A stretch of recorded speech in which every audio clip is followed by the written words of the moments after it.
how's it going out there? Boppers, welcome to the show.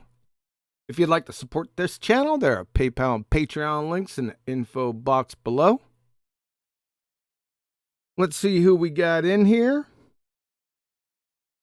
I was all by me onesie till about 3 minutes ago, and I was scared. Who we got in there now? Sound up. Well, me. The beautiful Betty Van Velsen. How are you today, Betty? Yeah, great. Good. I like the little late hour so that I could be here on time.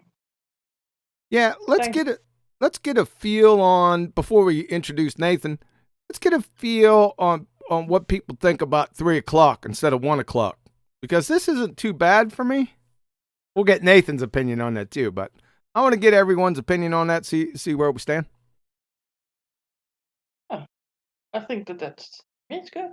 Yeah, and like I said, everything's going swimmingly. I don't know what's up with, and I know it's sacrilegious to talk about admin, but YouTube Studio, it's like hit and miss. Sometimes the thumbnail shows, sometimes it doesn't, sometimes the chat works, sometimes doesn't. I mean, it's just hit or miss with these guys. What's up? Yeah, they're making a few changes at the moment, I think. Oh, that's what it is. So welcome, distinguished Nathan Oakley, sir. How are you? I'm very well. In terms of this time slot, I mean, finally established this slot for my other show, which is obviously an hour early today. But I'm not that attached to this time slot. In other words, you want the time slot that I've already established on my second channel. So, am I stepping on your feet with this? Or can you let this... Well, yes, that's the point, and I said it in irony, but I don't care. I'm not that attached to the second channel time slot, so I'm more than happy to move it. Outstanding. Let me just get a feel, because remember, you told me in the beginning not to change those time slots, but this is a little bit more comfortable for me. I'm not rushing. Not Russian, Russian, Rushing. So I'm not rushing, and it's a little bit more relaxed. So I get a feel for it. I've also had people tell me that the show was too early, that most people that had to work, they couldn't make the show. Just a couple things, just a couple admin, back at that store talk that you always enjoy me talking about. Yes, it's just so relevant to the Black Swan and how it demolishes the physical geometric sphere-edge horizon formerly known as Earth curve. I think it's very pertinent. I think it is too. I think they're directly connected. I agree. So yeah. So it's the Black Swan. This is a birthday prep, because it isn't exactly its birthday just yet, because that comes January 1st. So I thought I'd lead out today with the prep. We got a prep for the birthday. What do you think? Yeah, what is it? A week? First Jan 2020 was when it came out, right? Yeah. What is it? The 22nd today? Yes. A week tomorrow. Yeah, a week tomorrow, and I don't know what day is the first. Betty, anyone? 1st of January? Yes. It's on a Saturday, right? It's on a Saturday. Uh-oh. Yeah, it's a week from now. So that'll be a week from now. Yeah, not this Saturday, but next Saturday. Right. So that'll be a BALLBUSTERS, won't it? Sorta, yeah. That's right on time. Yeah, but you were supposed to do a rerun, right? Yeah, I don't know. We'll have to see. England's locked down. So Nathan, will you be around first? Yeah, I don't know if I'll be around for that or not, but I mean, yes, BALLBUSTERS. I'm sure I'll be capable of joining. I don't know what I'm doing though, so I just don't want to say yes. I'm saying yes and no. I'm being very cagey. Sorry. But didn't they cancel Christmas and New Year's for you guys over there? No, well, my Christmas isn't cancelled. Yeah. I got you, man. All right, cool. Well, we'll just leave that up in the air for right now. We'll try to remain flexible with it, about that. I think it's worthy of celebrating, though. I mean, it is #1 globe killer. it superseded. Is superseded the right word? It pushed off the top slot, gas pressure without a container. That's a pretty monumental feat to achieve. Wouldn't you agree? It is, yeah. And now, it's a different topic, though, right? I would say overall, I'm still leaning towards gas pressure without a container. That's just me because that brought me in here, and that's what I make the most of my toast with. It's a little different twist. We already have the top 3, which is under. Somebody already stole our top 3. Miggy, there's an infringement law case going on for copyright infringement.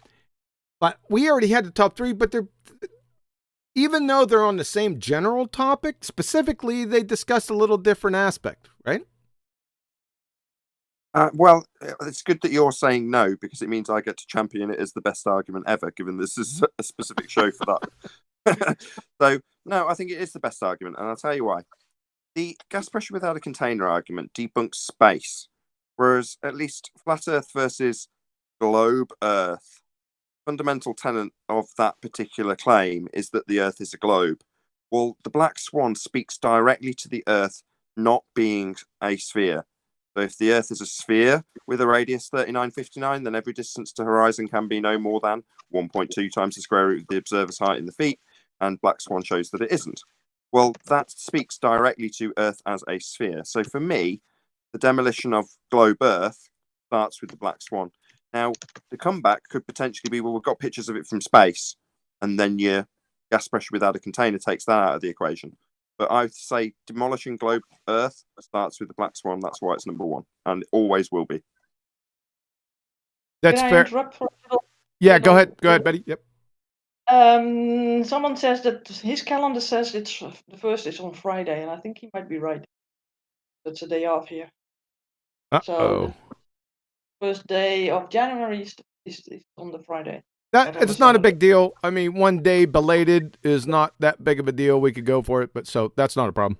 But thanks anyway. Yeah, it makes it even better because it won't be the 1st of January. New Year's Day. Oh, we got it. I got it. It is posting super chat. So thanks a lot for the super chat. No message with it, but appreciate that. It is showing me the super chats. And hardly a name also, huh? Yeah. It is showing me that, but not the any of the regular messages. So I just went over and checked just to make sure one last time, and it is showing that. So, okay. Can I give a belated thank you to M as well? He smashed the super chat while I was in the middle of debating somebody and wasn't paying close enough attention. Sure, to the super chat. Thank you, M. Appreciate that, M. Appreciate. Yeah. Thank you. Yeah. Now back to the argument. Listen, I would say.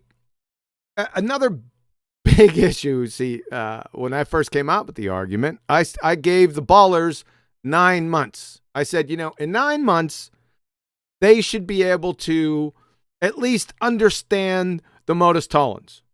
Boy, was I way wrong. In general, now I can't speak for all of them. I can only speak generally from what I've witnessed because we go through the Black Swan every day.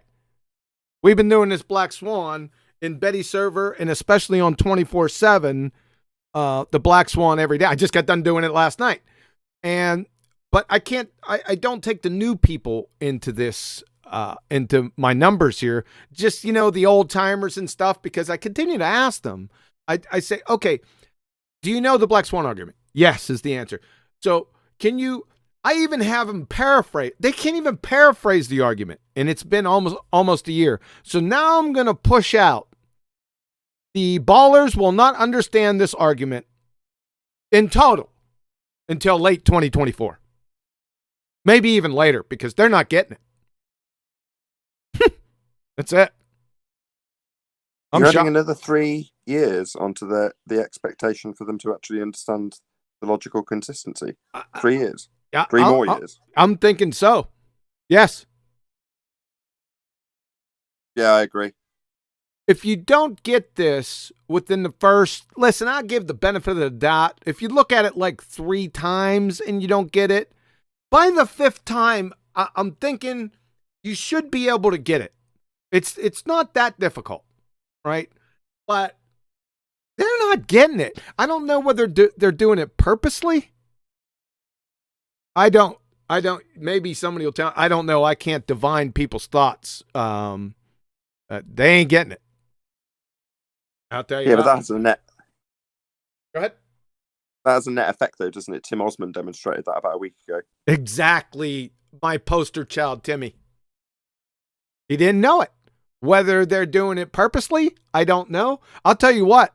For the new people that are coming into these servers, and we're presenting the Black Swan, it's stopping them in their tracks. I mean, it's that devastating. So in that sense, I'd have to agree with you, Nathan. It's visual. It's right there in your face. There's nothing you could say about it except refraction. Other than that, I mean, and that's if you say refraction, it's welcome to flat Earth. Snacks are in the back, bathrooms on the left, DJs on the way. Smoke them if you got them. It's over as soon as you appeal to that mindlessly parrot what you heard from somebody else without reviewing it. I mean, it's a train wreck. I'm going to show that today. We're not going to go through an in-depth refraction discussion because I've done it so many times. I'm just not doing it anymore. Well, instead, I'll regale you with my favorite story in this regard. So, I will tell the people on the panel or my audience on Flat Earth Debate that you and I discussed. Sorry if I talk about you in third person, just apologies in advance. So we discussed the idea, or I postulate the idea that you should use. I think it was a slightly later LSB 69 image that didn't have any bendy cranes in it. It was a much more clear image, and I'm presenting this to you, and you're kind of not really listening. And eventually, I get through with this is what we should use instead. Just present this instead of the one you've used, because they just keep saying refraction. And your reply to me was, "Yeah, I want them to."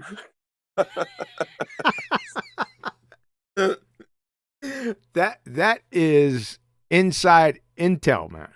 You keep spreading that around.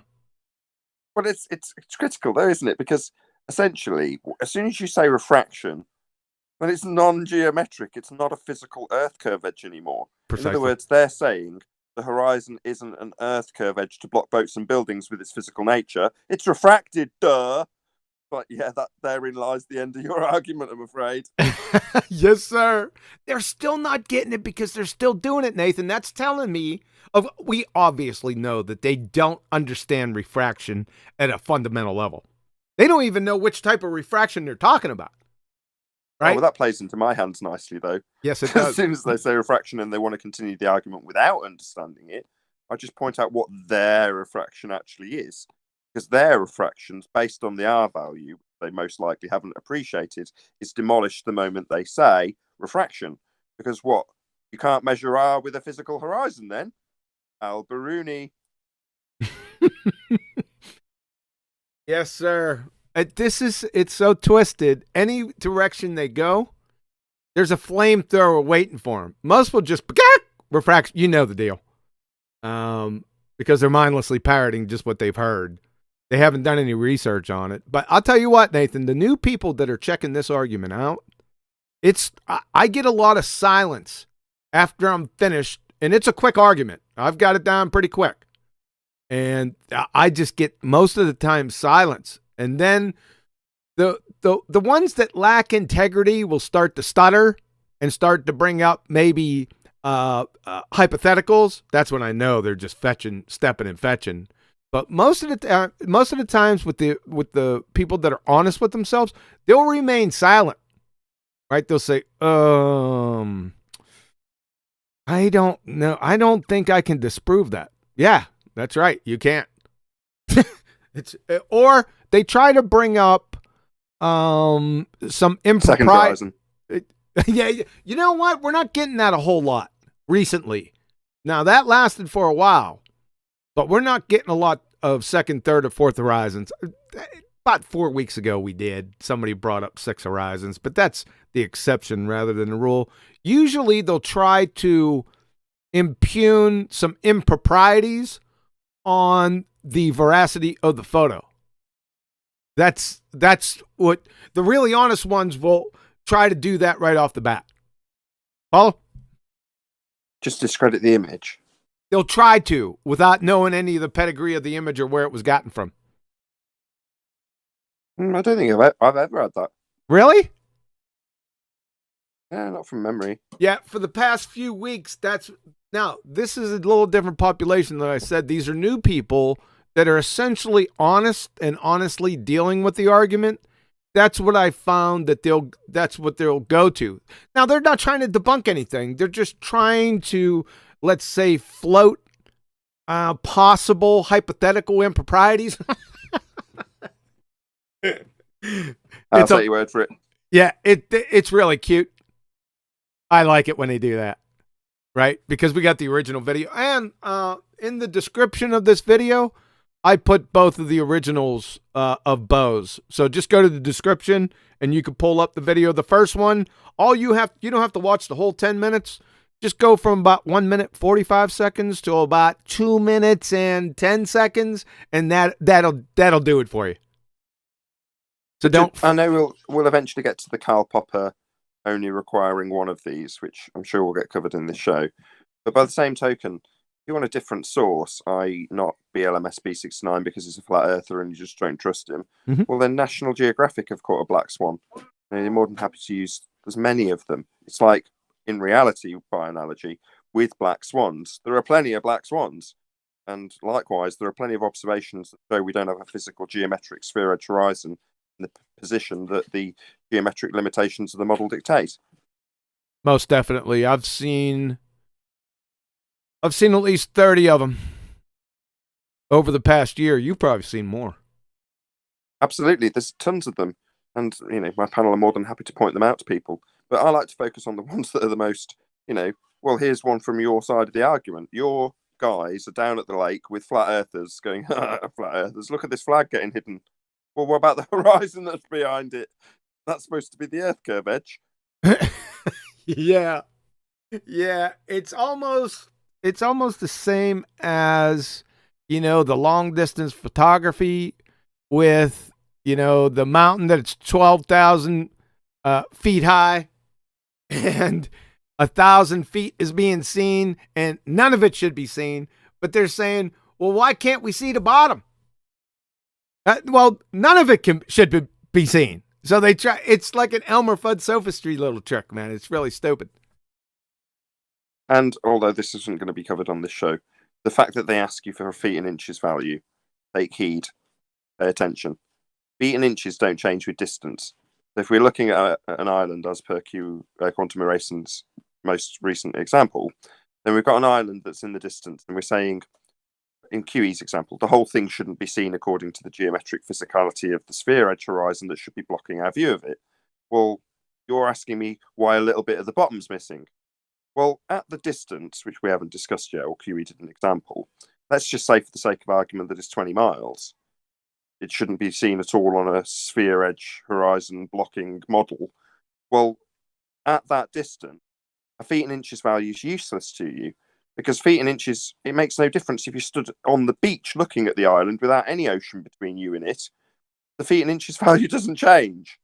Mountain's still the same feet and inches value if you're creaking your neck upwards towards it, or on a completely different piece of land with ocean between you and it, it's still the same feet and inches.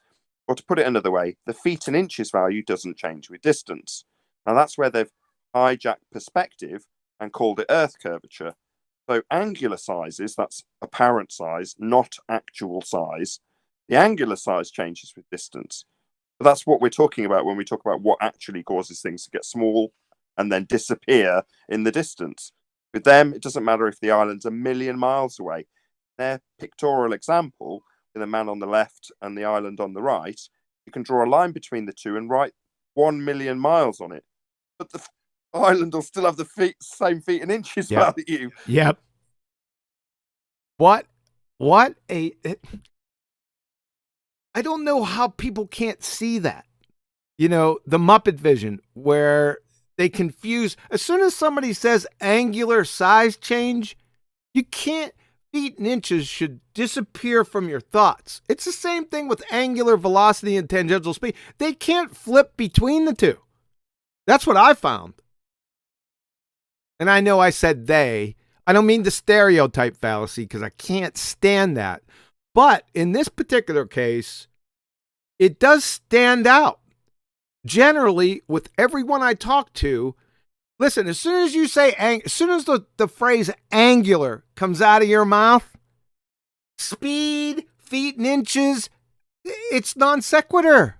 Guys, if you're ballers out there, then please continue to do it. And I just embarrass you real quick.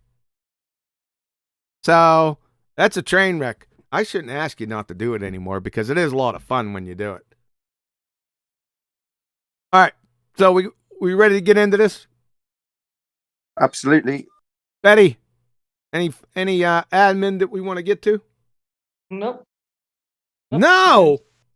Oh no, and we shouldn't be talking because people don't like it. They want to get to the nitty gritty. They want to get to the nitty gritty, huh? Well, you got to keep them waiting a little bit. Anticipation, isn't that like a film type? Of... 88 people already, so yeah, I think we're good. So what you saying is get on with it. Yep. Yep.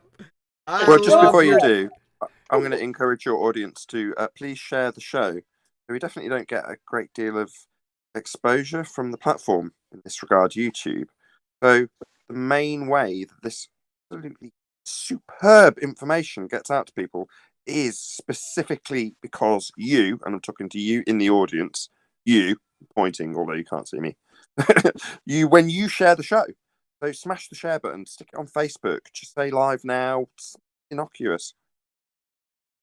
Oh, you know what I forgot? Sonny, you're here. I forgot to do the music.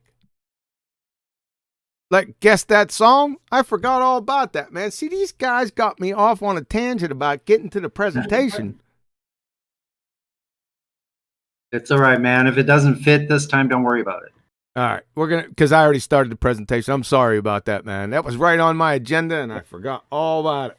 We may do it at the end. Let's see how it goes. Well, let's get into it. Let's get into it. I don't. All right. Mike, discipline, please. Especially you, Sonny. Yeah. All right.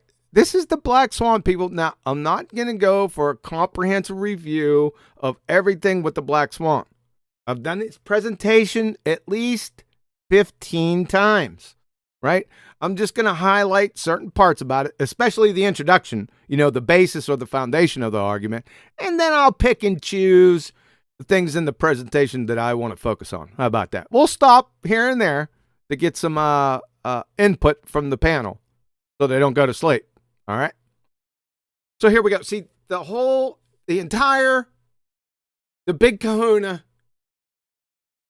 everything with the Black Swan is based solely on the horizon. So what is the horizon? And shockingly, people, there are many people out there that don't know what horizon means. I'm telling you, it happened last night, but I digress.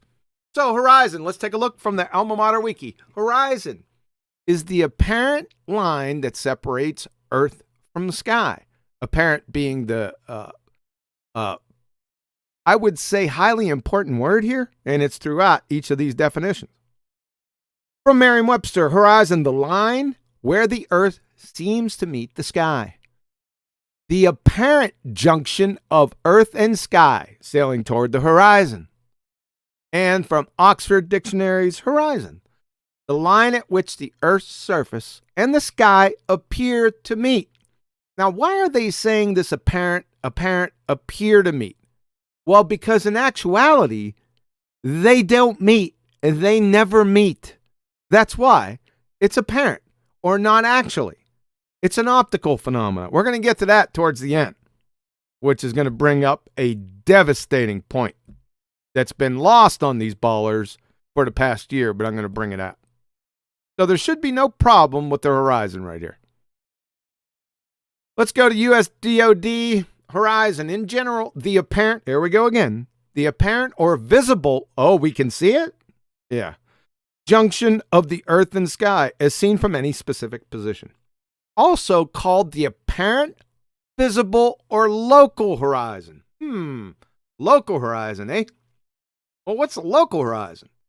Well, we go to the subject matter experts in this particular area, National Geographic. The local horizon, also called the geometrical horizon, is the visible boundary between the earth and sky. There it is. That's it. It's just that simple. Like I said, we already went over why it's apparent. We'll do it again. Number one is, well, duh, I already told you, right? The earth and the sky, or earth and sea, never actually meet. That's what apparent means, not actually, right? And number two, with this specific case, the geometric horizon will change and is variable with the observer's height. That's why it's apparent.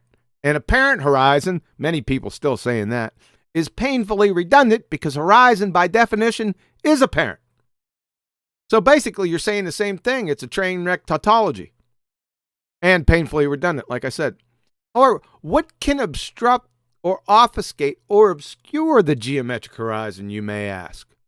Well, these are just common sense things, right? Weather, atmospheric conditions, waves, and tides. However, the geometric horizon can never be more than 1.225 times the square root of the observer's height in feet. Now, it can be closer than that, but it can never be more than the geometric constraints allow. This is a very important point that's lost on many people. They forget this part. Now, I bolded it and highlighted it in the actual argument, and still they're not getting it. I don't know whether it's purposely. I'm thinking it's purposely because this is pretty easy to understand, in my humble opinion.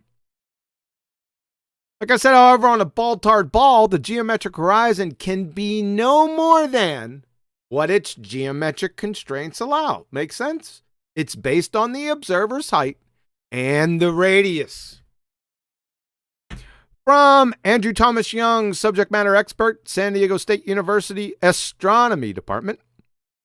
If h is in meters, that makes the distance to the geometric horizon 3.57 kilometers times the square root of the height of the eye in meters, or about 1.23 miles times the square root of the eye height in feet. Now, let's try to back that up. This is just simple geometry, right? I don't need to provide citation. I do it for comprehensiveness. But I really don't need it. It's just simple geometry. Let's go to University of Washington. So for all practical purposes, we can estimate the distance to the geometric horizon at 1.22459 times the square root of h, or perhaps even more simply, as just 1.2 times the square root of h, which gives the distance in miles when h is in feet. That's it. If you go to any Earth curve calculator and you punch in any numbers, you're going to get one value that'll say distance to the horizon. Guess what they use? They use this. 1.2 times the square root of the height. That's what they use in feet. Every single one of them. So this isn't a big secret. To the argument, the death of the ball-tard spinning space monkey religion. Again, listen closely. If the Earth is a sphere with a radius of 3959 miles, then every horizon distance measurement must be, here's the really important part, must be no more than, that's the important part, 1.225 times the square root of the observer's height in feet. That's the geometric horizon. We just went over where we got these numbers from. The 3959 miles, that's the radius of the Earth. That's the numbers that they give us. The 1.225 I just went over above. So there's no issue here with the logic of this argument. And there it is. Isn't she a beaut? Right?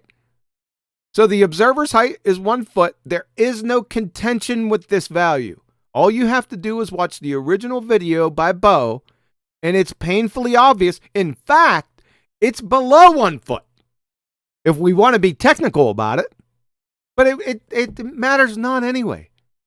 The distance to the horizon is greater than 9.41 miles here. The distance to the horizon maximum for a sphere with a radius of 3959 is 1.22 miles. It's over, right? The horizon is clearly behind the second platform. The second platform is 9.41 miles. Now, let's deal with this right now. The platforms. I don't care what these platforms are doing. I could care less. It doesn't matter. They're just here to demarcate distance. And they do that quite effectively. I don't care what they're doing. I don't care if the people on there are wearing hard hats or shorts. It doesn't matter. The bendy cranes don't matter. My argument is strictly and solely on the horizon. That's it. And like I said, the observer height, if you had it 5 feet, the maximum distance to the geometric horizon would be 2.73 miles. If you had a guy on the beach, let's say Bo was on the beach and he had a step ladder, he got up to 35 feet, had a lot of people holding on to it. This is still problematic at 35 foot. Why? Because the maximum distance to the geometric horizon would be 7.24 miles. It would be in between platform hill house and platform habitat, right? So even at 35 feet, you're finished. This is devastating, man. To the actual argument. Holy shnikes, this is going to leave a mark. If P, then Q, not Q, therefore not P. If the Earth is a sphere with a radius of 3959 miles, P, then every horizon distance measurement must be no more than 1.225 times the square root of the observer's height in feet, Q. Not Q, because the horizon distance is greater than 9.41 miles, which we just saw above and we'll see below. Therefore, not P. The Earth is not a sphere. The ball-tard spinning space monkey community, please allow me to introduce to you, after a year, your Black Plague, the Black Swan. There she is. Isn't she a beaut? And it's got all the pedigree information on here that you need, right? The observer's height is 1 foot. The maximum distance to the geometric horizon is 1.22 miles. Under no conditions can it be further than the geometric constraints allow. Now, it can be closer than that for a number of reasons, like I said. Weather, waves, tides, atmospheric shenanigans. However, it can never be more than this number, the geometric constraints of the sphere. Just that simple. Say bye-bye now. If you want a second one, here you go. From Bo, bye-bye ball. The observer height in this instance is 8 foot. Well, the maximum distance to the geometric horizon on a sphere of 3959 mile radius is 3.46 miles. Well, platform C is 6 miles away. We still have platform habitat back here. It's 10.10 miles away. Where's the horizon in this photo? Right? It's rhetorical, by the way. It's way back there, isn't it? Way back there. This is another Black Swan. Questions, comments up to this point? It's the death right there. Read it in weep, fundies. How you like that? Feel like I missed all the juice. Hey, what's up, Adam? Welcome, sir. Evening, guys. Sorry, I was very, very busy. You're forgiven. You're a gentleman. Important stuff, though, John. Yes. You know that many hundreds of years ago, a little baby was born. Not necessarily at this time of year. And now traditionally we give out presents, but those bloody things have to get wrapped. So it was... It was a session of that, so I weren't allowed till I'd at least done my mother-in-law's, my mother's, my father. So, apologies, sir. Nah, you're fine, sir. What do you think about this Black Swan after a year? I think you were grossly incorrect with quantum eraser. Yes, sir. How was I incorrect, After sir? you said after 9 months it had taken to get it, and we're tipping towards the 12. and I'm still hearing waffle and nonsense and lack of comprehension. Yep. The impact. Well, the quantum eraser made a model. Models are prone to break. Whoa! What, a prediction is a model now? What model? What? Yeah, you make a sort of an estimation, a model of when the ballers would sort of get it. Yeah, an average baller comprehension model. I'm still waiting to the day that they break out again and tell everybody about boats going over the horizon. Because it's an endless repetition cycle, you know? Amnesia is part of the belief. It's already happened. Mr. Sensible talking about mage. Yeah, look, here's a physical horizon. Well, you got a super chat, by the way, from Elijah Freeman, and he says, "The birth of the ball killer."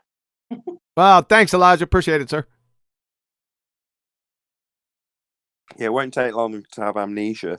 That's the thing. I don't think it might be lack of comprehension, and I think in many instances it is. But in some, more cognitively dissonance based than lack of comprehension based. In other words, they want to simultaneously believe.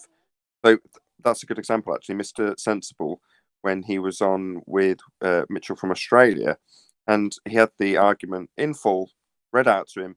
He nodded along and agreed, and his response was to say, at best, you would have debunked the radius, which is a demonstration that he understands the fundamental premise of the argument. But then later to say, well, look at this horizon, is just to display cognitive dissonance in the face of understanding the argument. So some of them do understand it, but they'll still do what Arwin says and just forget about it and still think that the horizon's physical and can block things or bend. Can I be arrogant for a second, Nath, on that? I think there's two things, and I disagree. Arrogant towards Mr. Sensible. And I think you're paying him a bit more credit. Clearly, he understands the mathematical consequence of if you do this, it has this consequence. Yeah. Oh, bloody phone. Sorry, I'm going to have to go and say it's work. But what he doesn't understand is the implication, which I think is what John was talking about, that this mathematical implication, which means, as he flippantly says, oh, you've disproved R. The implications with regards to everything that they build their model on, the way, I mean, how the hell does Professor Phil get stuff into space if R's incorrect? You know, so I think that's where the lack of understanding and the implications of that are changing, that they've just not realised. Agreed. I see. So it's a further the implication that they're not recognising as opposed to the mode of tones itself in that instance. I get you. You've said it because they then go and throw out that bloody maze. Well, now though, look, it looks like it fits closely mathematically, that slight bit of camera twist. You know what I mean? So we'll start calling it. I mean, it's either that or it is too painful to accept, Nathan, isn't it? Do you know what I mean? That it has to be. It has to be. We're accepting these pictures. It's not because it disproves our model. But if there's anything that remotely looks like it, we'll grab onto it again. You know what I mean? What? Confirmation bias? Yeah. Even with the statements of it is not, that we're getting now. And like you said last week, week before, the maze stuff comes out. And then once again,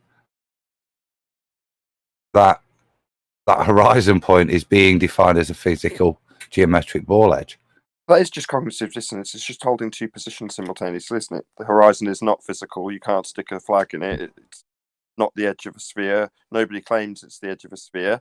That's the one position that they hold when they come up against the Black Swan. But then they simultaneously say, look, here's the sphere edge, its Earth curve. Here's the horizon blocking the distance. Look at it bend from an altitude. Well, that's saying it's physical. So you can't be non-physical and physical. It violates, it's a married bachelor. Well, what if they would think about it as an apparent ball edge, not a physical one? Well, then it's not physical. Bye-bye globe. Then it's not geometry. Exactly. And it's not geometric, physical, not blocking boats and buildings, not their Earth curve anymore, Arwin. Bye-bye globe. Welcome to flat Earth. We have to decipher whether this is an optical or a geometrical argument. What are the pictures that they present to run through the maths? Optical. So there you go. There's your answer. We're going to deal with this subject at Thank the you, end. Nathan. You're killing it. We're going to deal with that exact subject at the end because it's a secondary point. But we're gonna deal with it directly. I got a little surprise for you. Epic. Yeah, you've got to hold two positions. If you're on the globe side and you do understand the logical consistency, if the Earth is a sphere with a radius of 3959 miles, then every distance to the horizon can be no more than 1.2 times the square root of the observer's height in feet. If you understand that you've got a picture that examples it not being where it needs to be geometrically or physically, then it's exactly as their rebuttal is, which is to say it's refracted. Well, then it's not physical. Well, you can't have it as a rebuttal that it's non-physical, only to later claim that it blocks boats and buildings or is bending at a certain amount at altitude. Those are two mutually exclusive positions. You cannot hold them both at the same time. The fact that they do just shows cognitive dissonance. Yes, sir. That's it. It's as simple as that. All right, let's roll. And there you go. Like I said, you got two black swans right here. The principal and secondary. Each one are black swans. I mean, that's quite ridiculous, folks. So let's see what we got here. Oh, Happy New Year. I was prophetic. We'll just bypass that. We're not going to go over potential debunks. I'm not doing that today.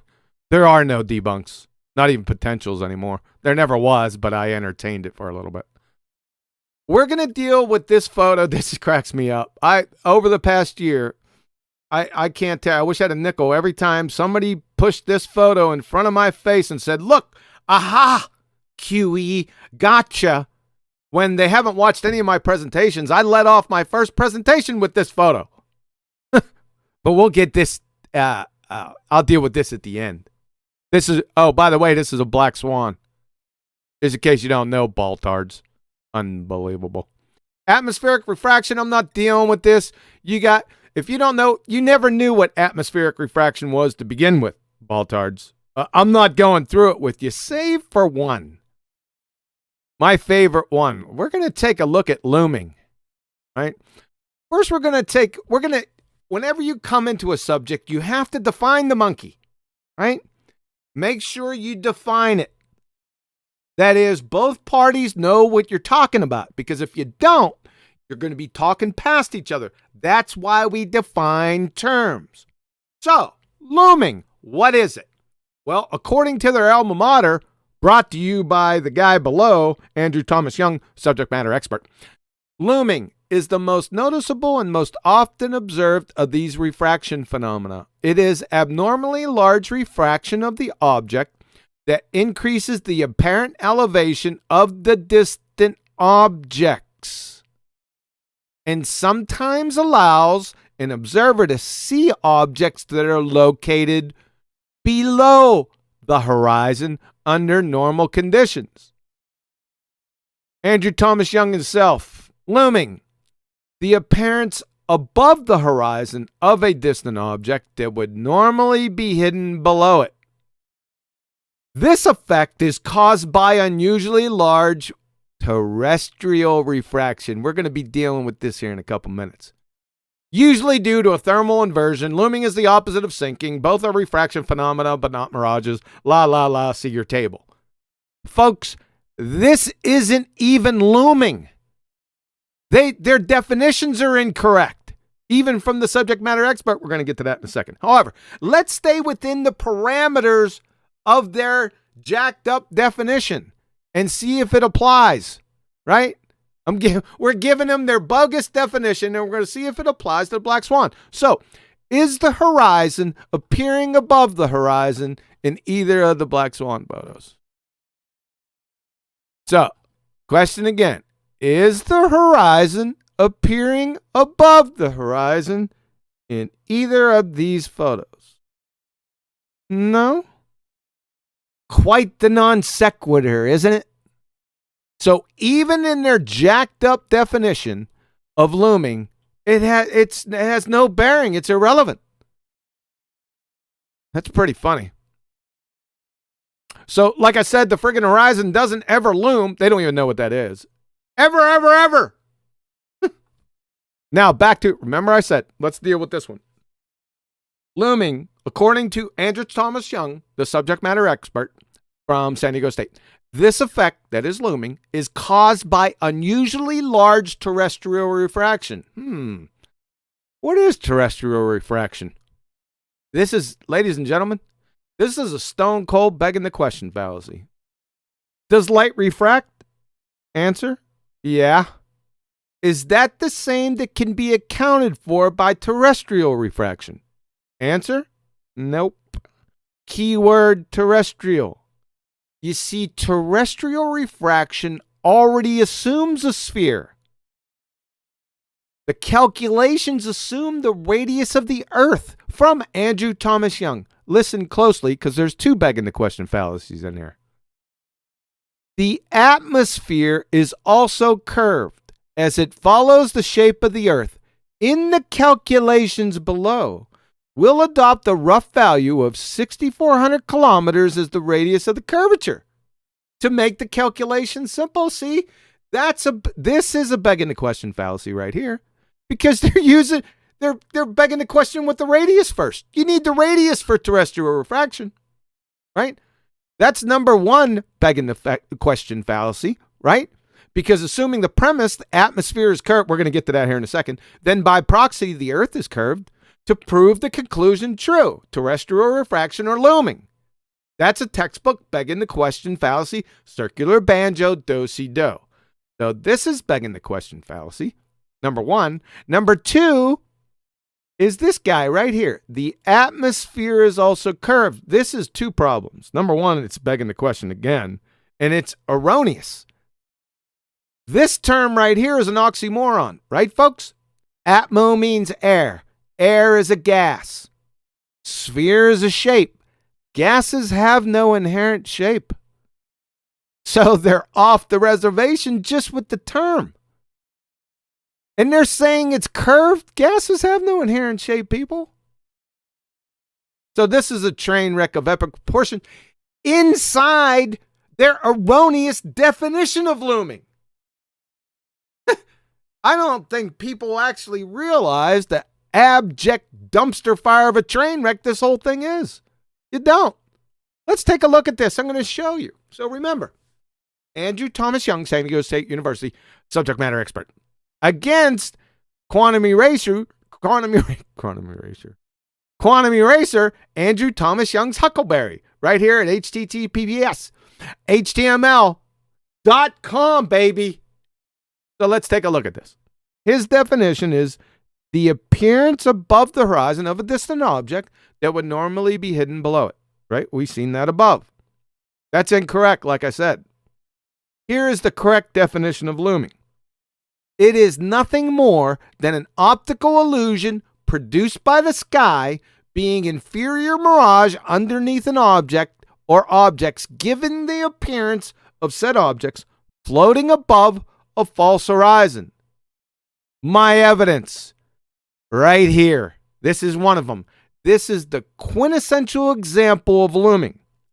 Remember what I said in the beginning. You can tell right away what's happening here. You can see a false horizon. You just use off-center vision. Now, I don't even need to use off-center vision. I can see the actual horizon here and the false horizon and the sky being inferior mirage beneath the object. That's what my definition is. Not his. Not his. It's right here. Let's take a look at what Mick West had to say about this photo, right? He brought this up in October 2017 because the press was calling this a mirage because they're numpties. He's a numpty. The press are numpties. Everyone's numpties. However, he did identify this correct. It's not a mirage. He identified the false horizon, right? There it is, the false horizon. And then he also identified the real horizon that we can see in the photo. You can use off-center vision. He did it for you. He just contrasted this here, right? So there's the real horizon right there. Now, he said the false horizon was due to fog. We know that's numpty dipshittery, because if this was fog, we wouldn't see the boat. I guess he didn't factor that in, right? But he got this correct. It's not a mirage. But this describes my definition. My definition is correct, right? Not Andrew Thomas Young's. We got some more examples here. Here's another 2 examples. What they did here, I think this was 2014, the Scottish Open, or 2016 Scottish Open. Can't remember. But it was at the Scottish Open. As you can see here, this is looming. But we already see what the issue is here. They color contrasted this right photo over here. It's very easy to see what's happening. They didn't even have to do it because you could see the real horizon or the geometric horizon here. Right here. Right? But they were Johnny on the spot with this, and they color contrasted. We can already see that this describes my definition. Right? You have a false horizon. You got an inferior mirage of the sky underneath the object. This is mine. That's my definition. Andrew Thomas Young, you need to come on here. We need to discuss this. And the last one, Betty's favorite. We have these boats being raptured. Right? What's happening here? Well, we have another false horizon. Right here. It's even fragmented for you. So you know it's not a horizon. Right? The sky is being inferior miraged underneath these objects. You can actually see the clouds in here. Now, it's a little mucked up, but you can still see it representing the clouds. So they're inferior mirage underneath these boats, giving the impression that these boats are flying in the sky. That's not looming. I could see the horizon right here. Again, not using off-center vision either. I could see the horizon right there. Right in here. So let's take a look at this again. Looming, the appearance from Andrew Thomas Young, the appearance above the horizon of a distant object that would normally be hidden below it. No, that's not it. Now, his Huckleberry quantum eraser has the correct definition, and I just showed you in spades. It is nothing more than an optical illusion produced by the sky being inferior mirage underneath objects, giving the appearance of said objects floating above a false horizon. That describes this in total. Questions, comments here.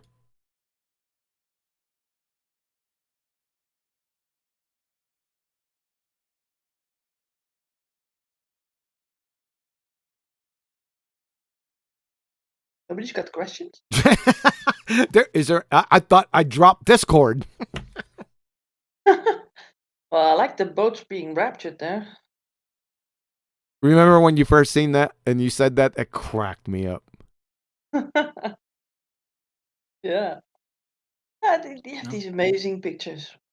And we all know what's going on. There's that they can't just be mid-air. Like, going on there. they just can't be mid-air, is that what you're saying? Yeah, they can't be mid-air, right? They can't be sort of like in the ether or something. Oh, God. Ooh, I dropped the bombshell. You dropped the bombshell, didn't you? Yeah, just to make a little bit of a splash there. Yeah, you always do that. You're always searching for attention. Yeah. I'm attention deficit. Yeah, disorder. attention deficit disorder, yes. All right, no comments on the looming thing. I thought that would bring some comments up, but I guess I pretty much wrapped it up for about the 12th time, right? There was a guy. Can I say something, John? Yes. So, Okay, the problem is there's no ballers here to defend it because they can't defend it anymore. Yep, I agree. It's been a year, and we have won. We're in all of their heads. They're just projecting now. Look at the comments in the comment section. It's the same trolls saying the same thing. Yep. I'll add I a have a point if I question. can. Go, Arwen first. Hold up. Adam, go ahead, Arwen.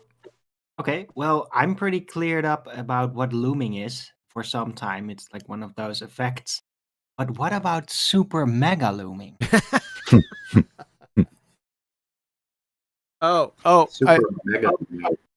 I'd also have to say that flat earthers are guilty also of not knowing what looming is. I found one today in Master B, didn't I? So the ballers aren't the only ones. We got flat earthers that don't know what it is and are not calling these people out, right? You know who I'm talking to, Mr. Master B. So there's I think something happening on the John, I right. think that's a little unfair. Is Sorry, it? buddy. Is it unfair? I'm sorry for being Yeah, unfair. based on what I was about to say beforehand, which was a little, because I've cleared my Christmas chimney, blow a little bit of Christmas smoke. But I think, certainly from my perspective, before you brought that way of viewing it, and it's exemplified with the pictures, it's really mean, just blow away any argument, whereas what we'd seen before. But I think that's the reality of what we see in all these looming type events. That's what we're seeing, that we're seeing a refraction down. That explains it. And that justifies it when you see the pictures that you, like I say, I like the golfy one first, but I never saw Betty's rapture. But to me, I think for anybody that respectfully hasn't been exposed to your work on that, your statement, then all we've got is the actual definition of looming, which is wrong. And I think instead of maybe calling people out like that, you should just take a little bit of credit there, mate. And unfortunately, you have to wait a bit of time for that reality to show that all what's been cited as looming is not what it's being purported as. Yeah, but this wasn't a new flat earther. This was somebody who knows better, Adam. I had Christmas spirit. You've got a Christmas hat on that, Kasuna. You want The names? point I'm making is, mate, I think credit to you on that point. That was my initial point. That is something that you brought to the community and should be recognised. It's highlighted, it's explained logically and sensibly, and it's demonstrated with the pictures that would otherwise be used to explain their way. And in my opinion, your description makes a hell of a lot more sense, and there's nothing that contradicts it, whereas the opposite description has, you showed clear points that aren't looming. Yep. They would call it. Yes, sir. Sorry, Betty. No, yeah, go ahead, Betty. See, Betty tried to rumpus me there. No, She you tried rumpus her. I wanted them to. Damn. How about I rumpus everybody? What's up? What's up? What's up, Chocolate? What's All up, right, bro. Hey, Chocolate. Hello, hello. Yeah, we just discussed looming, and I'm rumpusing Betty. Betty, you were going to say something? Go ahead. Nah, it's getting tiresome. I heard what you said. You want names. Yeah. I'm not going to give any names to protect the guilty. People in Master B know who I'm talking about, and I commented directly to him. So I'll tell you what he said. I don't even have to look at it.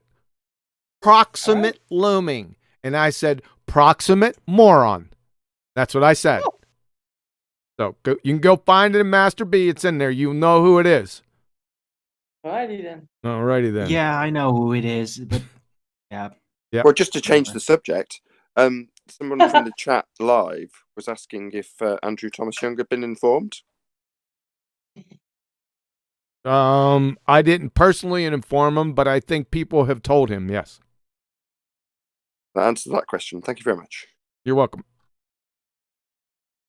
All right. Is that it?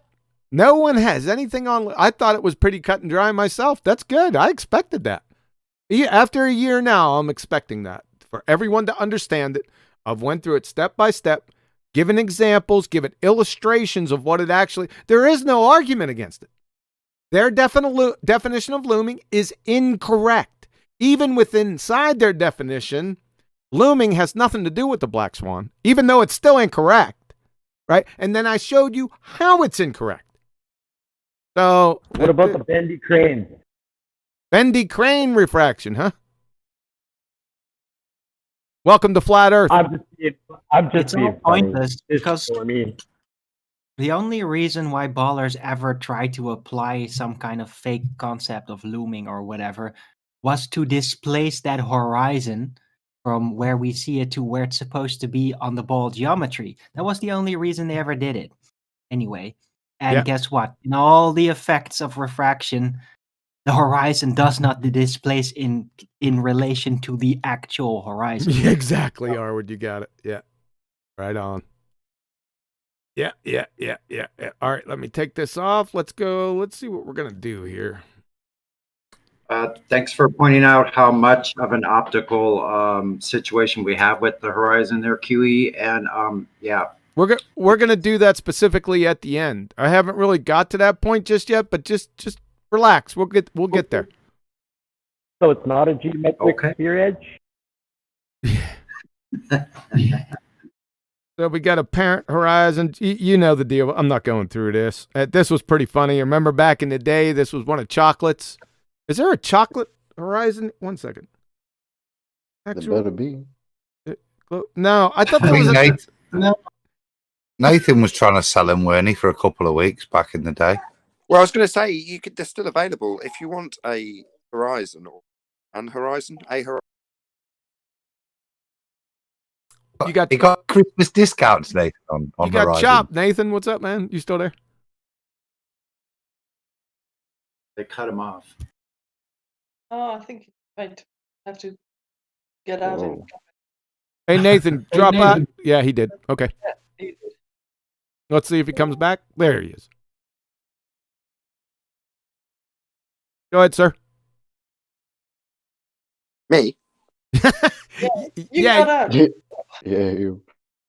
You cut Smash out. the super chat if you want an apparent horizon. There's plenty available, and I'm more than happy to sell a chocolate horizon X2 or something if you actually want a chocolate horizon. X2, that's what's up. I like that. That sounds kick-ass. Jock. I want one now. Yo, man, I got him 2 for Wrap it 5. up. 2 If for. you buy a chocolate horizon, I don't want one now. There he goes again, Come Betty. on, man. It's the holidays, I bro. don't know. I got with Adam a sort of a chocolate effect, don't I? Yes. The chocolate effect. Chocolate Horizon 2.0. I was nearly sold on it. And then Chocolate tells me there's a 2.5 out. I'm not even interested in the 2.0 now. I'm sorry, further speaking. Nah. I said 2 for 5. So if you get 2 now, right, you can get it for 5. Oh. That's the special we're having on holiday. And Not chocolate, having are any you going to wrap specials. it up? Why not, man? No specials because there aren't any. Stop trying to fool the ballers. Come on, man. Hey, chocolate. And if they buy, are you going to wrap it up? All day. It's a wrap. Wrap it up. All right, let's move on. So we got Al Baruni. I'm not going to go over this again today. This has been beaten to death. I'll just leave this one go for today. Every time that I see that name, I hear,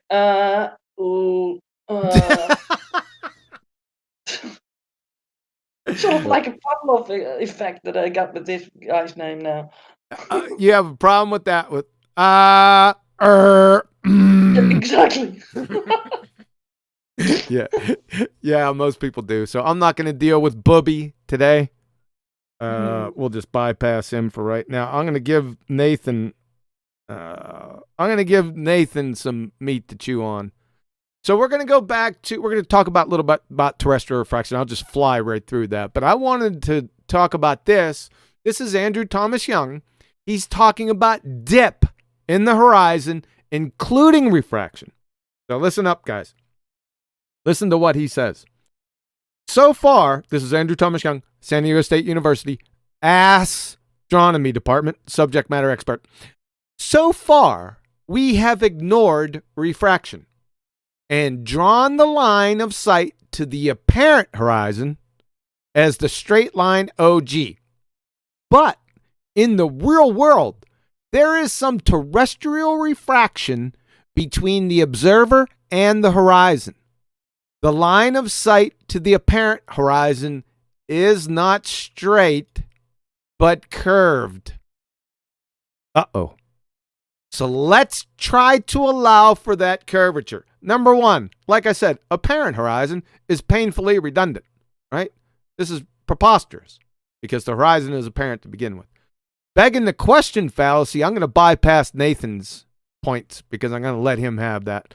We already went through terrestrial refraction. We already showed how it was a begging the question fallacy times 2, right? The part I want to leave for Nathan is this part right here. Nathan, what you got to say about this?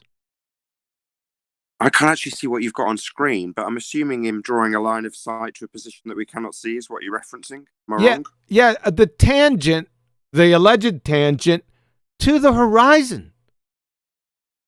Yeah, so he's drawing a line of sight to a tangent point, and he can't see it. He's describing how you can't see it. So how can you have a line of sight to it? The line of... So you guys... Hold on. Straight line. Sir, please, sir. Hold on a second. He's drawing a tangent that's not straight to the horizon. Oh, sir, please, sir. On tangent straight, sir. Yes, I'm only remembering back from my school day. Yeah, this is a train wreck of epic proportions. So let me say it again. A bendy tangent. Yeah. Let me say it again. So far, we have ignored refraction and drawn the line of sight to the apparent horizon as the straight line OG. But in the real world, there is some terrestrial refraction between the observer and the horizon. The line of sight to the apparent horizon is not straight, but curved. So how in the world are you doing that? He just train wrecked his entire argument right here. So there you go. I didn't pick up on where you were leading me. I was distracted. So yes, they don't have a tangent point. If you haven't got a physical tangent point, you can't draw a straight line to it. And he's saying how non-straight the line is. Therefore, no tangent. Therefore, no geometry. Therefore, no sphere edge. Therefore, no sphere. Earth is flat. Exactly. Thank you. Boy, those answers are coming quick, man, once you get on top of it. Right? Thanks, Andrew. Yeah. So, I think we've got this argument locked down. Hold on a second. Let me conclude this little part right here. In conclusion, you cannot invoke terrestrial refraction, which at its foundational base has R, ascertained by Booby al-Biruni above, who based his calculations on a non-refracted horizon to calculate the geometric radius of the Earth. That is non sequitur. It's so stupid. It's hard to put it into words. I'm going to try it below. So, al-Biruni has based his calculations on a non-refracted horizon to calculate the geometric radius of the Earth to explain a line of sight to the apparent horizon that's not straight but curved. Refracted horizon using the friggin' R. You can't do that because this entire monstrosity of a dumpster fire of epic proportions isn't just your average circle jerk. It instantly becomes the colossal, convoluted, circumdicular, crossway breezing, crackhead, circuitous crankshaft of the cycloidal psychotic centillium. It's over. This is abject buffoonery, people. Andrew Thomas Young. What in the world? Are you doing this purposely? I can't divine your thoughts, but I don't know what to say to this. I don't know, man. You guys have Adam for a couple minutes. Well, you can't divine his thoughts, but you can demonstrate his abject doublespeak. Yeah, it's Can I maybe say something? Yeah, go ahead. So what they're doing is they're using the R to calculate R. They're using the radius to calculate terrestrial refraction. You can't do it any other way. So don't get your R's mixed up. Yeah, they're using the radius. They're using the radius to change the radius so that they could save the radius. Radius to calculate the range of refraction, which is based upon the radius.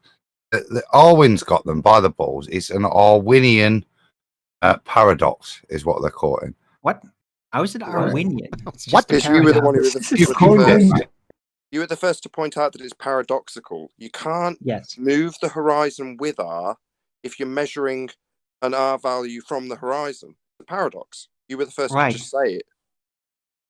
They are presuming the R value in the setup, which they are using to prove the R value. Yes, that component specifically is the paradox. The rate of change is based on R, but they use that to measure R. But yeah, so they measure R to work out the rate of change of R, but you can't work out the rate of change of something until you define what it is initially, surely. Yes. Point. So, in summary, all they have left is formal logical fallacies. That's it, because that's the only thing they can try to use. Isn't it the grandfather paradox, like in Back to the Future? But you can't be your own grandfather. In other words, you can't use R to move R because you'd have to measure R. But then you're using the measurement that you get from R to move R, so you can't get R. So round and round and round it goes. Right. You could potentially call it an origin fallacy. Just conjure that one up. There's a Michael J. Fox paradox, not an Arwinian paradox. Nah, Arwinian. I prefer Arwinian paradox. Yeah, take the credit, dude. Okay, sure. I And don't if mind not, the I'll take it terminology because Arwinian. I think I did say it before you did. Chocolate saying paradox. No, but I'll give it to Arwen. It's all right. That's quite. It's all of our paradox. We share this paradoxical discovery. Yeah. That's why we. Paradox. Because as soon as I realized it from like the very, very beginning. That's what we're celebrating, right? Black Look, Swan. even in Been the a back and fucking forth with Rumpus and Nathan and all, and back then, we were already telling the ballers you're just basically presuming it. Only thing I did was basically compare it and see, hey, it's actually a paradox, this effect. But we were already far pointing it out for over a year, I think. I remember having a moment like, wait a minute, how are they using the R that they just lost to try to change it to salvage the R they just lost? That comes back to the insider info. So right at the beginning of the show, I described how I described to you on the panel about me asking John to use a different image and saying, well, it's got less refraction in it. And QE's response, well, he didn't say this, I'm paraphrasing, but I want them to say refraction. Well, why? Well, because it leaves it in a paradox. That's the most concise way of saying what QE's intentions were. So the fact that it was a paradox is obvious, right? But nobody actually said, well, this is a paradox. I was the first to say this is a paradox, which it is. Yep. And that's why I have the early bird show. We're not getting into channel shout outs just yet. Betty. Shout out something else then? Maybe Yes, super I chat? was just getting back to you. Yep. Betty, you admin? Yeah, we got a super chat from Tony Whitcomb, and he says, shout out to BSLM68 for the gravy and how can they profess looming when horizon is beyond those limitations of apparent curvature? Thanks a lot. He's been quite generous as of late. I appreciate that, sir. It's BMLSB69. His name's Bo. He's a great guy, man. He's a little bit shy, but a great guy. Thank you for the super chat, man. Appreciate it. And you're exactly correct. Shout out to Bo. All right. In case anybody doesn't realize, I just thought I'd point this out. He's the guy who took the image that we're talking about, just in case that isn't absolutely crystal clear. The Black Swan, the image we're talking about, is his image, BLMSB69. So yeah, big shout out to Bo. Yeah, we're going to show those images again because I'm going to wrap it up here in a couple minutes with a subtle point, but an important one. Like I said, Bo's videos are in the description box below this video, so they should be right at the top. Giving him a shout out, and then his videos are there for you guys if you want to pull them on up and check them out. Okay, anything else before we move on there, Betty? Well, I put him in the chat, the link. I put the link in the chat. For I appreciate that. Thank you. Yep, outstanding. All right. No other admin, by the way. Okay. All right. Let's finish it up. Just go ahead, Chocolate. real quick. Just was it 2016 that he took it? It was 2016. Yes. So the death of the globe model's been pretty much out there since 2016. It's just hanging, lurking, waiting to sink its fangs into the globe. It's beautiful. Sink its fangs. You just didn't know. Yeah, I like your sinking its fangs. Yeah. And the ironic part of it, I watched it live. Oh, wow, right? Have you covered the Karl Popper analogy yet? I have not, but we can get to that right after this. That's fine. Well, just to respond to Chocolate then, there's always been black swans, and when everyone thought they were all white by analogy, well, black swan still existed, and likewise, this was still around. There's been others that I saw that had surprisingly high numbers of thumbs down on them. Anyway. Right. Do you want to get into the Karl Popper analogy? You want me to speak to it? You dubbed it the Black Swan, so I think it's only appropriate that you do it, if I'm honest with you. Yeah. Well, that's how it came about, because Karl Popper, he's a philosopher of science, pretty famous one. All the ballers go grabbling to him like, oh, Karl Popper. Of course, they haven't read anything that he's written before, right? They don't know what the hell he says about all this stuff, about science in general. But he pointed out as the problem of induction. Right? If you want to take a stab at this, there's a problem of inductive logic.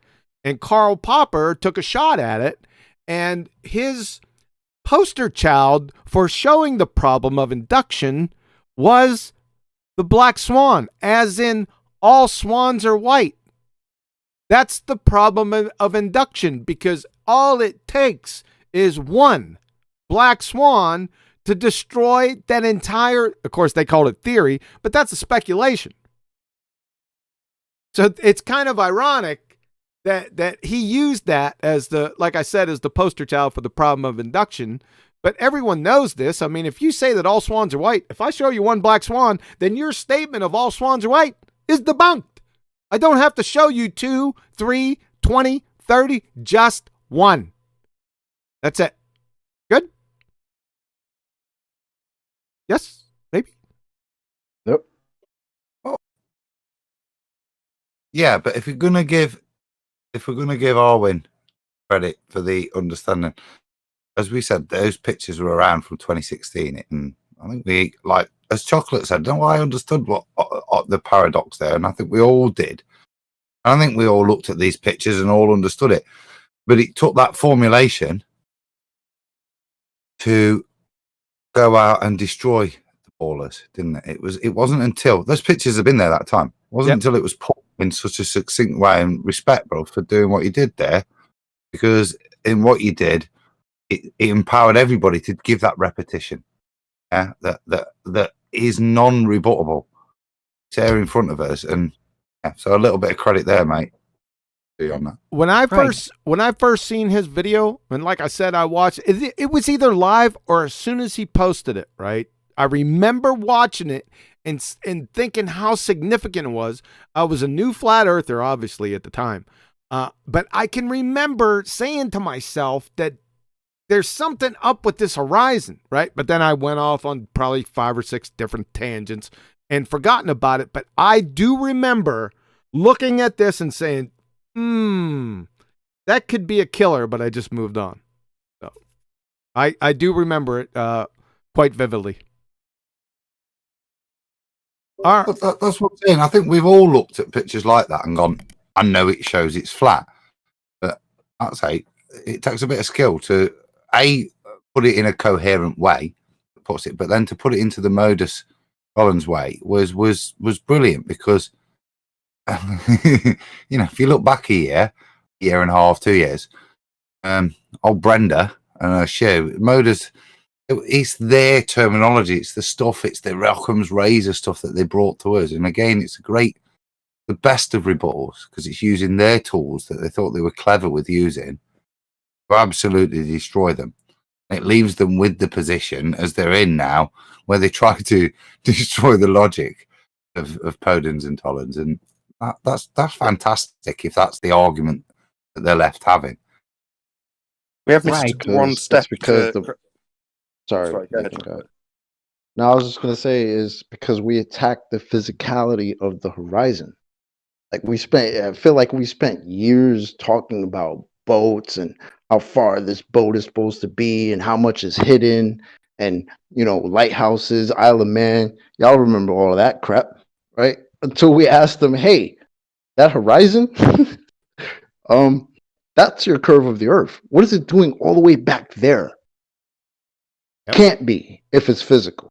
We're going to talk about And that in a few Right, seconds. but Go we ahead. didn't realize it back then, though. So it was still a back and forth, like, oh, look, very far sights. And then the ballers would be, oh, look, I got a photo where it seems to be very close.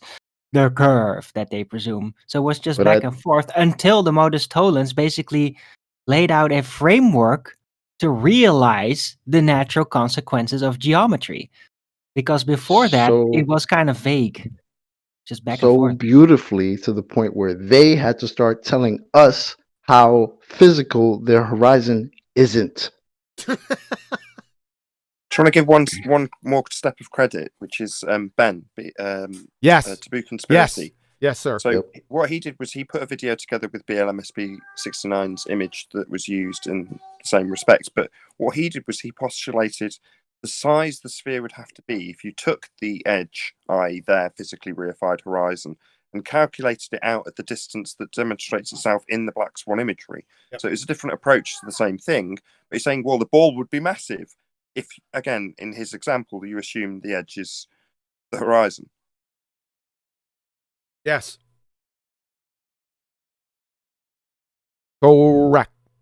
All right, let me finish up with this. This is a subtle point. It's an ancillary point, but its ramifications go far and wide, and it's deadly. Now, take a look at these photos. Like I said, I constructed this about 2.5, 3 weeks ago, and I've been posting it everywhere. Some people have got it and started jamming it down the baltards' throats, and for good reason. So, like I wrote here, these two photos are taken with the same camera and camera height 4 days apart by Bo, BMLS 69. Not only are A and B, both of these, black swans. Baltards, pay close attention to this. This is what a lot of conversation has been going on about today. Your physical sphere edge horizon that blocks buildings and boats has moved. Does your spinning monkey ball inflate and deflate variably? Psst, kablooey. Just with this. I don't think that this resonates with people. All they get hung up on is look at this, the B photo. Look at this QE. There goes your black swan, without even realizing that it's a black swan, number one, and number two, that it destroys their physical sphere edge. I find it quite beautiful. Does everyone get it? Out there in YouTube land, do you guys get this, what I'm saying? Maybe somebody else, if you don't get it, maybe somebody else can express what this means. Go ahead. I'm going to leave it here. Well, if I may, the problem with the ballers is that because of the myth of terrestrial refraction, which most of them don't technically understand how that's even supposed to be possible, but they've just gotten used to it being used as an argument, it makes them believe that that the optics makes the apparent geometry flexible. So they actually do believe in a wobbly Earth in a sense. They just think, no, the physical part of it is that it is actually a sphere, but because of their mysterious misunderstanding of optics, they think it can appear to present itself as a flat plane or as a ball, depending on the weather conditions. So it's again all routed in the misunderstanding of how optics actually work, and that the horizon does not displace because of it. It's kind of more obtuse than that, their claim, though, isn't it? Or when they're not just saying it can wobble to give you different ways of viewing, like the pictures on screen there, different distances. They're saying it'll wobble, but always resolve as flat. Yeah. But also give you different apparent points of the geometric horizon. That's their claim. What they're trying to postulate now, that if they're still trying to hold on to that horizon line being something geometric, that's not only does it move distance, but the consequential atmospheric effects also ensure that whatever in front and behind of that levels on a flat plane. It's just the disappearing point and the point of Rayleigh's criterion that moves specifically, which gives the differential in any images. Just ask them which one of these is the curve of the Earth. Precisely. It could just be that, Chuck, yeah. Right. Well, with wobbly Earth, I meant optically wobbly. They think that the optics purely are wobbly, which is ridiculous. It can't work like that with actual geometry. That's exactly the point. As soon as you ask them which one is the curve of the Earth, well, they have to decide now, right? Can't both be the curve of the Earth, right? But and that's they'll show one. They'll show one in response to the other, right? Like, oh, look at this picture. Oh, okay, that's great. Oh, okay. Which one is the curve of the Earth? Exactly. Right, and that's when you get rumpus telling you, look, yeah, this is the apparent horizon point, and it should be about like 1 centimeter below that. That's where the actual horizon is. That's what you get then. Yeah, but then when they decide which one it is, then you're like, all right, so why is it over here this day? Right? You watch, so they'll go back and forth. They will do that. Absolutely. Yeah, but their curve of the Earth shouldn't be moving back and forth. You look back on what QE raised with us to redefining Looming and stuff, and you look at how much we're held back. If you look at those two pictures, there's so many things at play that we've yet to fully understand. And Nathan stuff, ranty stuff, credit to him, that they did over the years. It's given us understanding. Playing through Travis's stuff, we get a lot of understanding. We're starting to understand, but even to me, those two images still have a lot of explaining to do. But the reality is, the only perverted path you can head down is to try and pretend that that horizon line is the edge of a ball. I mean, what a retarded route of inquiry it is when you actually look at it like that. Yep. Right. Could have said it better. It's a mind experiment. It always was. And it's easy to do that, but as soon as you draw actual physical and geometrical consequences into that, that's when you get a problem. Yep. Because it doesn't actually work out. Ballers, just to let you know, you see this right here? See, this is your model. You see that X, that green X right there? That's your geometric horizon. In your model, that monkey's physical, and it blocks boats and buildings. Right? There's no getting out of it.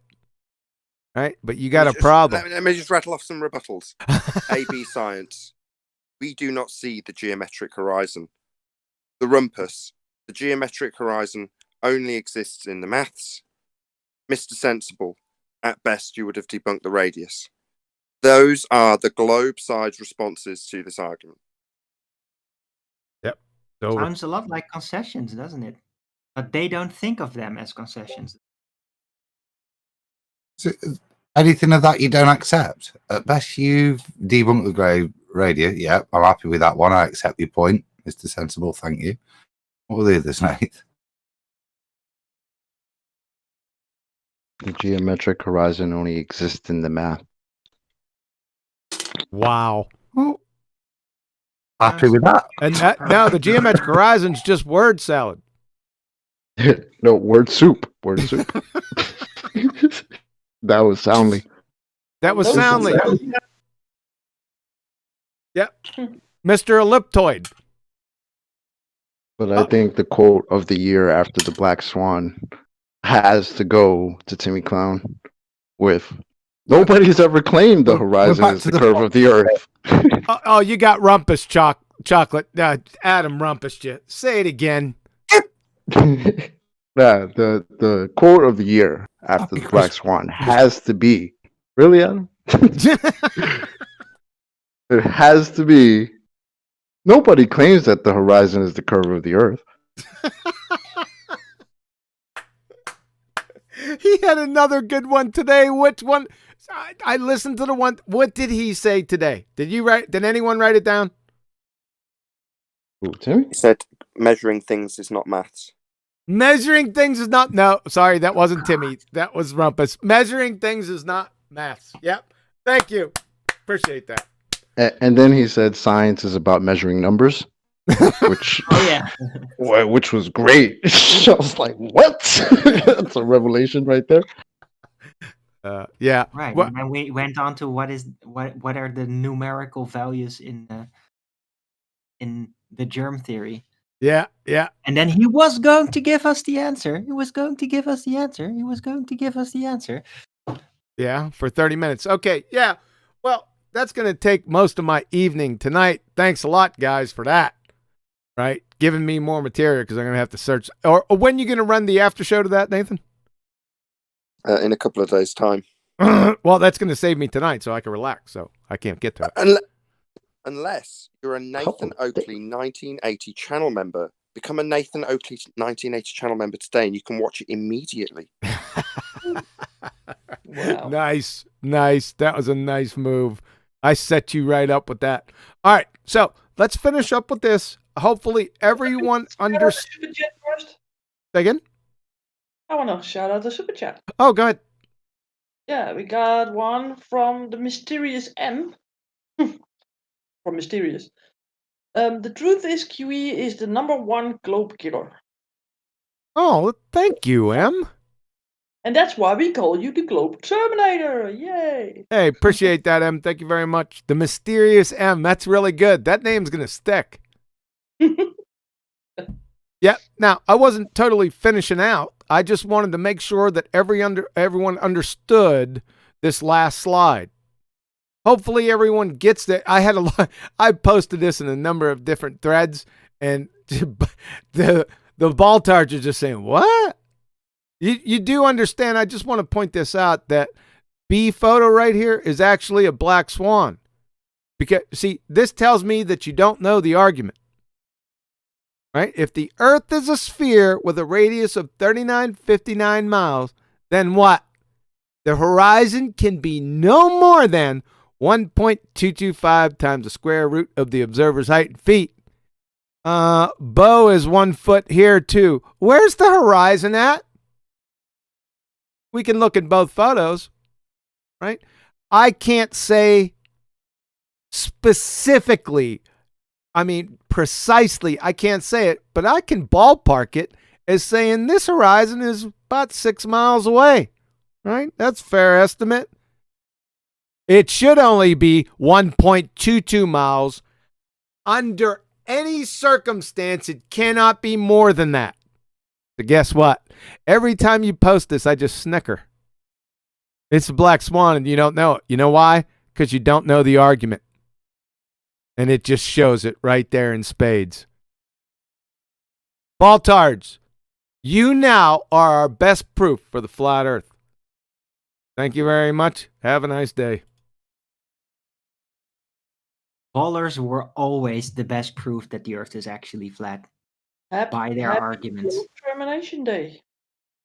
Globe Termination Day. That's got a nice Globe little ring. Termination Day.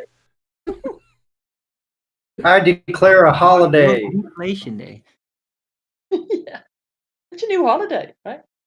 Globe Termination. In the year of the swan. It's the year of the swan. There she goes again singing.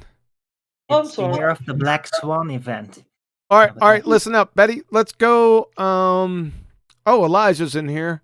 Elijah, any thoughts before we get the final thoughts? Got you muted.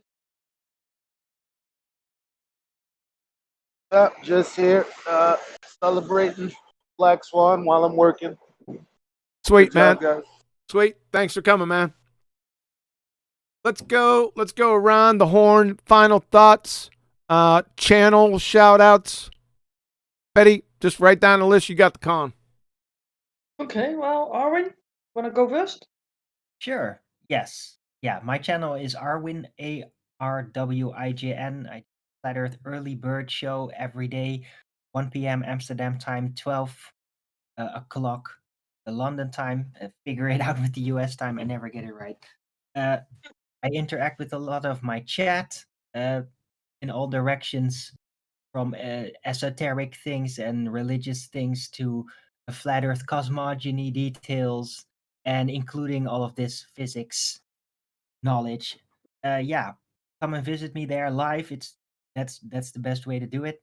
And every day a show right before the flat Earth debates start over. Nathan Oakley. Great. And Chocolate, you want to shout out where we can find you? Yeah, Chewy, looking out. Always dope presentation. Obviously, the Black Swan, Globe Killer. So it's been a wrap for a while. We already know that. We just celebrating, smoking them if we got them. But anyway, yeah, I mean, I guess you guys could go to my channel if you want. There's some music there. If you guys are into music, hopefully I got some more coming out. So, Chocolate Sayin, Chocolate SAYIAN. So check it out. Hey, Chocolate, post a link in the chat for everyone for you. Sure. Yeah. Oh, Thanks, you can man. do it. Yep. Oh, I see in the chat that Professor Phil Bell is in 24/7 now. Flat Earth discussion. Oh boy.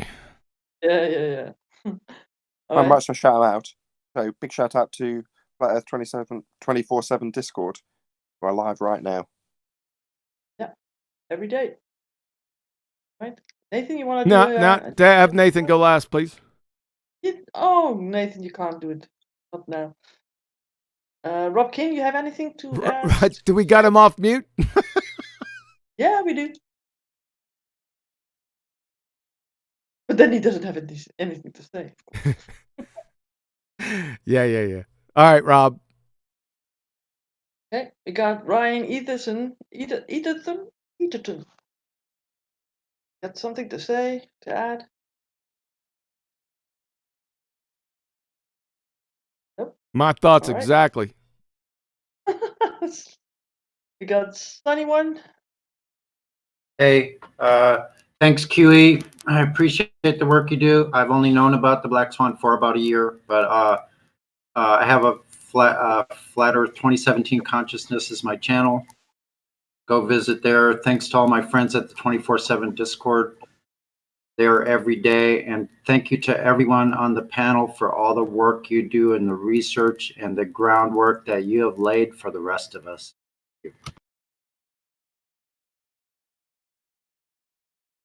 All right. Then we got the Adam Meakin. Hey, Adam. Hi, sorry. Yeah, as always, sound. I do love the Black Swan. I think more pertinently, you guys in the Discord here and to everyone listening and on the replays, just to wish everybody a happy Christmas. We talked about this past year with the Black Swan, but been a lot of other nonsense, and I'm certainly looking forward to a beautiful 3 or 4 days with just me and my family, and I hope you all guys have the same experience, and I wish you all the best for Christmas and a happy New Year to you all. Well, thank you, Adam. Same to you, brother, man. Yep, same to you, man.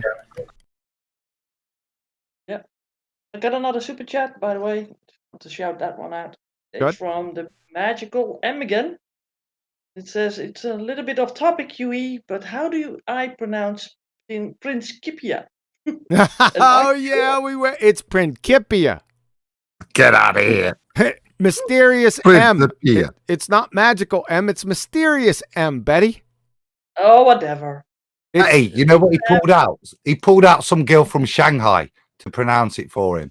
You'd have heard it. It was shocking. Doesn't he sort of make himself known by saying that or something? I mean, It's just haven't you denial. It's not denial. And Betty, listen, hold on a second. It's a conflict of interest because Betty and I had this same discussion about a year ago. So she's biased towards you already, Adam. Do you mean she knows how to pronounce it? Yeah, Principia. No, It's not you said Principia, Principia, not Principia. no. You said it was the Principia back in the day, Betty. It's like in the Chinese. No, it's Principia. No, it's Principia. Why is it Principia? You English can't Exactly. these things right.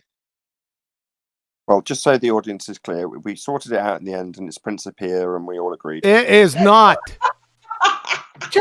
John, it's curly-ka, not a kicking-ka. Are we talking about Prince Scipia? No, we're Or not. King Scipia? Doesn't exist. That's an S. This is cute. So we're going into a big fight, and then we all lose the whole topic of flat Earth. Betty, this is all that's left after we've destroyed the ballers, you see. It's down to semantics. That's not semantics. Pronunciation. It's not semantics, it's pronunciation. And yes, we do eat our own. Nathan, save us, take us home, sir. I'm just glad we didn't veer into talking about the elliptoid. Jeez. I Jedi mind tricked him today, didn't I? Indeed. Yes, you did. It was very funny indeed. Anyway, if you want to see what we're talking about, because this is in joke unless there's a plug attached. So really, I should plug the fact that you can see this on Nathan Oakley 1980 right now if you're a channel member. If not, it'll be coming out, I think, on Christmas Eve. It's an extended uncut and after show. So that will, I think it's number, let me get it right, 1315. So be here or be sphere.